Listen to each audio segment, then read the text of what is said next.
廣東人成日都話得就得，唔得就翻順得。點解咁講呢？因為順德美食真係可以令人食過都翻尋味嘅。大家覺得邊味菜至可以代表我哋順德美食呢？評論區討論下咧。嗱，喺我心目中呢，乾蒸排骨就係順德菜嘅經典啦。順德人整菜呢就好講究食材嘅新鮮程度嘅，所以排骨我哋就要買呢一種豆煲上去黐粒粒、肉質有彈性嘅排骨，然之後用你出神入化嘅刀工將佢斬成七成九碌。跟住落嚟呢一步就重要啦，教你洗排骨，嗱聲用毛筆掹低佢，用生粉同埋鹽加入清水捽洗佢一下，唔單止可以洗去血水，仲可以令啲排骨更加嫩滑。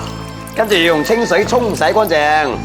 跟住一定要用廁紙吸乾啲水分，如果唔係咧，整出嚟就好似黃偉傑咁死汪汪噶啦。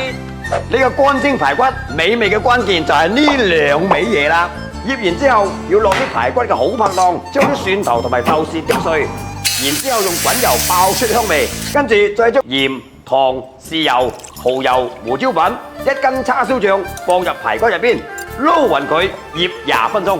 呢個時間我哋準備一個厚實啲嘅碟，如果唔係咧，乾蒸好容易爆㗎。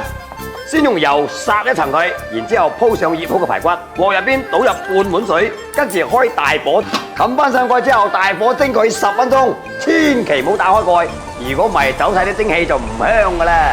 好啦，時間到，灑上迷人嘅薑絲同埋蔥花，轉鑊，